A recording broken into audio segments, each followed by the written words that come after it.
La guerra de Vietnam desencadenó algunos de los más sangrientos combates que se han visto en casi todos sus frentes, y muchos de ellos alcanzaron duraciones insólitas. El más claro ejemplo fue el asedio a la ciudad de Hue, antigua capital imperial conocida también como la Perla de Vietnam, a comienzos de 1968. En el contexto de la feroz ofensiva del Tet, este impresionante enfrentamiento, originado tras la recuperación gradual de la ciudad por parte de los vietnamitas, mantuvo en vilo a las fuerzas norteamericanas que se negaban a dar por perdida una zona considerada altamente estratégica. A pesar de ser considerada como una victoria estadounidense y survietnamita, muchos en Occidente comenzaron a repudiar la agresividad con que Washington tomaba sus decisiones. Entonces, ¿qué sabes de esta agresiva contienda que consumió miles de vidas entre civiles y soldados de ambos bandos, además de considerables pérdidas en equipamiento norteamericano? No te muevas de tu pantalla, porque en los próximos minutos te contaremos todo acerca de uno de los más prolongados asedios de parte del Vietcong, solo comparable con los más sangrientos sucesos de la Segunda Guerra Mundial. ¿Estás listo? Pues entonces, prepárate para viajar en el tiempo. El asedio de Hue es considerado al día de hoy como uno de los más trascendentes enfrentamientos de la mítica ofensiva del Tet, que fue propulsado por las tropas de Vietnam del Norte. Luego de 3 años enteros de desgaste y corrosión de sus batallones, el alto mando estadounidense convenció a Washington de que en instancias del conflicto, quien tomara en su poder la ciudad de Hue ganaría definitivamente la guerra.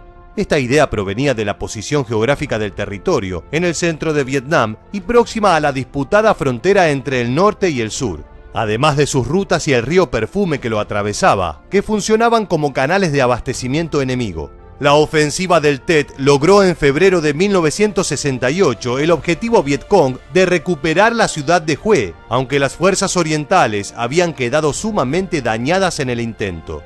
Las autoridades americanas vieron una oportunidad en este débil estado del enemigo y desde Washington se emitió la orden de recuperar la Perla de Vietnam a cualquier precio.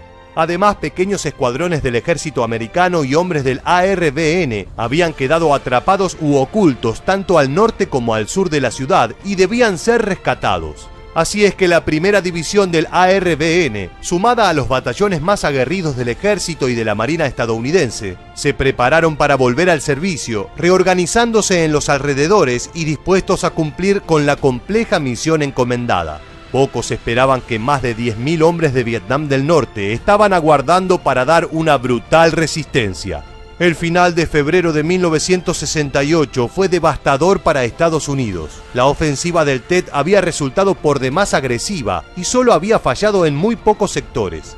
Tiñó de sangre americana puntos sensibles respecto a la logística y causó miles de bajas y pérdidas en equipos importantes. Las maniobras de distracción enemigas hicieron que las tropas estadounidenses desprotegieran la ciudad de Hue más de lo necesario. Aprovechando los festejos multitudinarios del Año Nuevo Lunar en Vietnam, el Vietcong se las ingenió para introducir miles de infiltrados fuertemente armados que no perdieron la oportunidad de atacar en el momento preciso. Así, respaldados por batallones de infantería, los norvietnamitas iniciaron la recuperación de Hue. La ciudad estaba dividida al medio por el río Perfume y varios grupos reducidos de tropas estadounidenses quedaron aislados y se defendieron ocupando edificios cercanos al Palacio Imperial y organizando cerrojos que pronunciaban aún más su aislamiento. El Vietcong, luego de realizar maniobras nocturnas que incluyeron salvajes bombardeos y ataques vía morteros, había ocupado los puentes, cortando toda circulación entre norte y sur.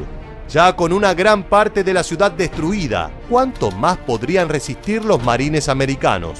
Mientras el Vietcong buscaba casa por casa a todos aquellos que hubieran colaborado con las tropas enemigas, llevaron a cabo fusilamientos callejeros que determinaron la muerte de más de 6.000 civiles. Una primera columna de marines fue enviada al rescate de los soldados atrapados y sin esperanza de salir con vida de sus escondites. Sin embargo, este intento fue rechazado con ferocidad por los norvietnamitas y los marines se vieron forzados a replegarse. En un segundo intento por liberar los puentes del río Perfume, un batallón de 100 soldados sufrió la pérdida de 56 de sus hombres. Todo esfuerzo parecía en vano. Estados Unidos envió 4 tanques para un tercer intento de hacer retroceder al Vietcong y liberar la parte sur de la ciudad de Hue. No obstante, y tras casi 5 días de lucha urbana, los marines solo pudieron avanzar 3 kilómetros, gastando además un verdadero arsenal. Finalmente lograron tomar uno de los 2 puentes y unas torres de gran importancia táctica, ubicadas al sur del Palacio Real, donde se apostaban las autoridades del Vietcong. Los generales survietnamitas, quienes simultáneamente intentaban liberar la zona norte de la ciudad en su avance hacia el sur, solicitaron refuerzos urgentes. Estaban siendo repelidos. Se pactó entonces que esas tropas se concentrarían en atacar el Palacio Real desde el norte, mientras que los marines acumularían refuerzos y avanzarían desde el sur para desalojar al alto mando norvietnamita. El asedio al palacio fue resistido por el Vietcong durante días de interminables ataques y lanzamiento de artillería. Finalmente, el 22 de febrero, los líderes del norte abandonaron la fortaleza y huyeron. Las autoridades survietnamitas y americanas acordaron terminar de expulsar cualquier rastro del Vietcong de la ciudad. Esta tarea se dio por finalizada recién el día 2 de marzo de 1968. Las bajas en el ejército survietnamita fueron cercanas a las 450, con más de 1000 heridos, mientras que el ejército americano sufrió 74 muertes y más de medio centenar de heridos. Los marines padecieron 142 bajas y más de 850 heridos. Del lado norvietnamita, no se conoce una cifra oficial de bajas. Mientras que muchos historiadores calcularon más de 2.500, las autoridades del alto mando americano indicaron números superiores a los 5.000 hombres derribados en combate. Además de los 6.000 civiles caídos en manos norvietnamitas en una verdadera masacre, se estima que más del 80% de los pobladores locales perdieron sus viviendas a causa de los bombardeos y del intenso fuego de artillería provisto por ambas partes. Cuando la prensa estadounidense publicó estas cifras, el escándalo popular se desencadenó de inmediato. El asedio de Hue fue una batalla planificada para resolverse en 6 días y, sin embargo, había llevado más de un mes de lucha cuerpo a cuerpo. Así, la opinión pública, que veía como antipatriota la idea del final de la guerra, comenzó a revertir su postura. Ya en el final del video, es tu turno de responder. Conociendo el desarrollo de esta sangrienta batalla, ¿crees que Estados Unidos desperdició fuerzas y malgastó las vidas de sus hombres caídos en el legendario asedio a la ciudad de Hue? Diciembre de 1974, Phu Long, Vietnam del Sur. Las autoridades del Vietcong realizaban una desafiante apuesta en la cual, de salir beneficiosos, cambiaría considerablemente la guerra de Vietnam. El plan consistía en atacar una de las provincias más estratégicas de la zona y así ganar las rutas de transporte más grandes de la región. Sin embargo, otras 3 trascendentales razones se disputaban en este particular enfrentamiento. Por un lado, el debut en un campo de batalla del 4º Cuerpo del Ejército Popular de Vietnam. Por otro lado, determinar en qué estado se encontraba el ejército rival de Vietnam del Sur. Y por último, aunque no menos importante, comprobar si Estados Unidos seguiría participando de la guerra o si este duelo marcaría el fin del involucramiento del país norteamericano en el conflicto. Entonces, ¿cómo se desarrolló este estratégico enfrentamiento? ¿Y por qué fue determinante en el rol que tanto Vietnam del Norte como Estados Unidos tomarían de aquí en más? No te muevas de tu pantalla porque en los próximos minutos te contaremos todo acerca de la batalla de Phu Long, el día que el Vietcong arremetió contra un punto estratégico de Vietnam del Sur y cómo esto influyó en una gran decisión tomada por ni más ni menos que Estados Unidos. ¿Estás listo? Pues entonces prepárate para viajar en el tiempo. Corría el año 1974 y luego de algunos años inmerso en la guerra de Vietnam, Estados Unidos ya estaba retirado, pero aún así el conflicto seguía siendo parte de la agenda del país norteamericano, ya que en ocasiones se barajaba la posibilidad de una ayuda adicional al ejército de Vietnam del Sur. Atento a esto estaba el Vietcong, quien analizaba un ataque decisivo que le serviría para encontrar respuestas a algunas preguntas fundamentales acerca del futuro de la guerra. Los interrogantes principales, justamente, estaban puestos en el rol de Estados Unidos y si había alguna posibilidad de que regresaran al campo de batalla. y por otro lado, determinar en qué estado se encontraba el ejército de Vietnam del Sur para luchar en soledad, ya que en los combates anteriores contaron con el apoyo de la nación norteamericana. Es por eso que diseñaron una ofensiva que no solo les aclararía las dudas sobre aquellos dilemas, sino que también, en caso de salir victoriosos, obtendrían un punto territorial clave. Estamos hablando de la provincia de Phu Long, un distrito esencial en la estrategia de protección del ARVN, las fuerzas survietnamitas. Esta localidad estaba situada a aproximadamente 120 kilómetros al norte de Saigón y tenía frontera con varios distritos del país enemigo, sumado a un acceso internacional con Camboya.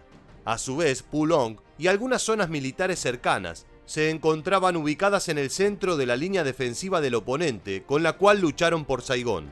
La provincia en cuestión era atravesada por la Ruta 14, la cual tenía conexión con Vietnam del Norte y con otras regiones ocupadas por el Vietcong. Es así como el 20 de julio de 1974, el alto mando del ejército de Vietnam del Norte creó el cuarto cuerpo de ejército, con la intención de capturar el distrito de Phu Long. Posteriormente se dividió la ofensiva en dos fases. La primera consistía en capturar las zonas militares circundantes y la segunda en el lanzamiento de un asalto frontal dirigido exclusivamente a la provincia que daría nombre a la batalla. Es importante aclarar que en ambas etapas debían asegurar la Ruta 14 para evitar refuerzos enemigos. Es así que para esta dura afrenta, el Vietcong dispondría de una fuerza de aproximadamente 14.500 efectivos, mientras que las tropas de Vietnam del Sur estarían compuestas por 7.800 soldados del tercer cuerpo del ejército. De esta forma, el 12 de diciembre de 1974 comenzaría la batalla de Phu Long. El primer movimiento norvietnamita consistió en el ataque de un puesto de avanzada ubicado en la Ruta 14, el cual fue defendido solamente por una compañía enemiga. Durante esa misma noche, las fuerzas especiales del Vietcong atacaron zonas militares aledañas. Si bien la ARVN logró recuperar algunas posiciones de la carretera, no consiguieron despejar el camino principal. 2 días después, el Vietcong lanzó una ofensiva contra una base en Vu Dop. Tan solo algunas horas más tarde, las fuerzas norvietnamitas destruyeron a su oponente y no solo ocuparon esa región, sino que además establecieron el control en el área de Vinh Tien y en el centro administrativo de Vu Dang. El 15 de diciembre, el cuarto cuerpo consiguió cerrar la Ruta 14, lo que prohibió la llegada de refuerzos del ejército defensor y provocó la pérdida de la localidad de Bu Na. Una semana después, el 22 de diciembre, la situación para el ejército de Vietnam del Sur sería cada vez más desoladora, ya que habían perdido 4 nuevos puntos clave. Si bien intentaron realizar un contraataque para recuperar la zona de Bo Duc, los esfuerzos fueron en vano. El 26 de diciembre, luego de solo 15 minutos de bombardeo norvietnamita, las unidades de artillería del ARVN se vieron totalmente abatidas. El día 29 de diciembre, consciente del grave panorama global y la amenaza de la ocupación definitiva de Phu Long, el general Cao Van Bien solicitó al presidente de Vietnam del Sur, Nguyen Van Thieu, la aprobación de un plan para defender la provincia y la respuesta fue positiva. De esta forma, el 31 de diciembre, en el marco del asalto final de Phu Long, la artillería defensora consiguió responder las embestidas de sus oponentes y aunque ganó algo de tiempo, no fue suficiente. Por la noche, el ejército norvietnamita logró capturar la montaña Ba Sa, lo que les permitió ocupar las áreas elevadas de Phu Long. El 1 de enero de 1975, la Fuerza Aérea Survietnamita ejecutó más de 50 bombardeos, lo que no solo retrasó considerablemente el ataque del Vietcong, sino que les ocasionó la pérdida de 15 tanques. Sin embargo, el ARVN también recibió malas noticias, entre ellas la destrucción de 12 cañones. Al comenzar el día 2 de enero, las filas norvietnamitas lograron recuperarse, y si bien sus oponentes presentaron una fuerte resistencia, consiguieron capturar con éxito un campamento de la región de San Van Q. El 5 de enero, luego de grandes ventajas ganadas en los días anteriores, el Vietcong pudo cercar el centro administrativo de Phu Long y el 6 de enero consiguió destruir el último puesto, dando por finalizada la batalla y de esa forma consiguiendo la victoria. El ejército de Vietnam del Sur sufrió la muerte de más de 1.000 efectivos, mientras que 2.000 resultaron heridos y cerca de 2.400 fueron capturados. Del lado del Vietcong, se calcula que hubo entre 2.000 y 2.300 bajas totales, entre muertos y heridos. Finalmente, el ataque a Phu Long fue de gran utilidad para Vietnam del Norte, ya que le permitió conectar sus líneas de suministro y le brindó la seguridad de saber que la situación militar de su enemigo era muy mala, por lo que podrían comenzar a planear el camino a la ansiada victoria de la guerra. A su vez, evidenció el nulo interés de Estados Unidos en el conflicto. Si bien el presidente Gerald Ford propuso en reiteradas oportunidades enviar ayuda adicional a Vietnam del Sur, el Congreso votó en contra en el total de las veces. Es así como llegamos al final del video y queremos preguntarte, ¿crees que esta victoria fue esencial para el éxito del Vietcong en el conflicto? En el mes de noviembre de 1967, durante la guerra de Vietnam, el ejército norvietnamita estaba decidido a desalojar completamente de presencia estadounidense a la región de las tierras altas centrales del país. Para ello, redirigió hacia allí a miles de tropas, más concretamente a una zona en la que coincidían las fronteras de Camboya, Laos y Vietnam del Sur. Su objetivo principal era destruir las bases militares que tenían las Fuerzas de Operaciones Especiales norteamericanas en Ben Ge y Dak To, a unos 8 y 16 kilómetros al este del límite con Camboya. El principal interés era despejar así la denominada Ruta de Ho Chi Minh, la vía más importante que tenían los norvietnamitas para enviar suministros a sus fuerzas en el sur del territorio y al Vietcong. De esta manera lograrían también desviar la atención de los estadounidenses hacia las afueras del país y podrían abrirse paso más fácilmente para recuperar el control de los centros urbanos. Pero ¿cómo reaccionaron las tropas aliadas ante semejante y repentina movilización de tropas que culminaría en la brutal batalla de Dak To? Si quieres conocer la respuesta, ponte cómodo y acompáñanos a descubrir los detalles de uno de los combates más duros y sangrientos de toda la guerra de Vietnam. ¿Estás listo? Pues entonces, prepárate para viajar en el tiempo. Para poder tener una idea clara de las dimensiones del enfrentamiento, deberíamos comenzar por analizar los números.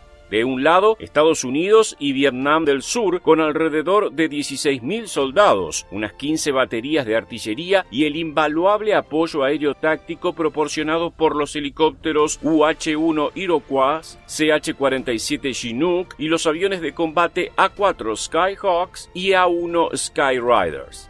Del otro lado, 4 regimientos norvietnamitas, es decir, un total aproximado de 7.000 hombres, cuya ventaja primordial era el contar con un conocimiento exhaustivo del terreno. En pocas palabras, ambos bandos estaban bien preparados, pero lo que es seguro es que ninguno esperaba que el choque se convirtiera en una de las batallas más violentas del conflicto. En cuanto al terreno, el soldado estadounidense Robert Barr Smith lo describió así para la revista Vietnam. Es una tierra despiadada, llena de escarpadas colinas de piedra caliza, algunas de las cuales superan los 1.200 metros. Y añadió, las colinas están cubiertas por una doble y a veces triple capa de jungla. Los pasos entre crestas son lugares lúgubres y de perpetua oscuridad. Asimismo, detalló que aquella selva, poblada de enredaderas y espinas, era también hogar de diversas especies de serpientes, 1 millón de sanguijuelas y aproximadamente la mitad de los mosquitos del mundo. Otro historiador, por su parte, calificó el escenario como el más salvaje de Vietnam del Sur e incluso de todo el sudeste asiático. Fue en este terrible escenario que se dio la batalla, aunque en realidad se trató de una serie de intensos choques de infantería que culminaron en el decisivo enfrentamiento por la cima de la colina 875. Para tener una idea de la dificultad de la campaña, diremos que antes de siquiera intentar asaltar aquella posición, la Brigada Aérea 173 ya había sufrido 79 bajas fatales y casi 300 heridos. Esto sucedió entre el 2 y el 18 de noviembre de 1967, las jornadas previas al sanguinario combate de 110 horas para tomar la colina. Para el 19 de noviembre, las fuerzas norvietnamitas ya comenzaban la retirada hacia el sur, a lo largo de la frontera entre Laos y Camboya. Sin embargo, no se irían sin brindar una última resistencia. Como resultado sucedió el brutal episodio de la colina 875, mejor conocido como la Batalla de Dak To. A las 9:43, las compañías C y D estadounidenses de la Brigada 173 iniciaron el ascenso, con la compañía A manteniéndose en la retaguardia con la idea de liberar una zona de aterrizaje al pie de la colina. De inmediato, los soldados cuya misión era conquistar la cima se toparon con una feroz resistencia. Uno de los combatientes veteranos de aquel combate recuerda: estaban por todos lados. Nuestros oficiales nos gritaban que siguiéramos subiendo a la maldita colina, pero no podíamos. Estábamos rodeados y disparábamos en todas las direcciones. Otro testimonio de aquellos días asegura: pelean como si todos fueran John Wayne. Hacen valer cada disparo. En consecuencia, los comandantes de las compañías ordenaron detener el avance y pidieron apoyo aéreo, algo que no se hizo esperar demasiado. Enseguida, el fuego de artillería y los bombardeos comenzaron a acribillar la cima de la colina 875. Sin embargo, mientras la atención de los norteamericanos estaba en las alturas, los norvietnamitas aprovecharon el momento para atacar sin piedad a los desprevenidos miembros de la compañía A al pie de la colina. Curiosamente, los sobrevivientes de esa ofensiva tuvieron que retirarse cuesta arriba hacia el frágil perímetro creado por las otras dos compañías, y en un abrir y cerrar de ojos todos habían quedado atrapados. Para las 3 de la tarde, el comandante de la compañía C reportó que se encontraban rodeados por más de 200 guerrilleros norvietnamitas y que eran objetivo de fuego de morteros, armas automáticas y cohetes B-40. De hecho, era tal el dominio enemigo que 6 helicópteros estadounidenses que intentaron intervenir en el combate fueron derribados. Más aún, la desesperación de los soldados occidentales llevó a solicitar apoyo aéreo por parte de bombarderos con el enemigo a tan solo 50 metros de distancia.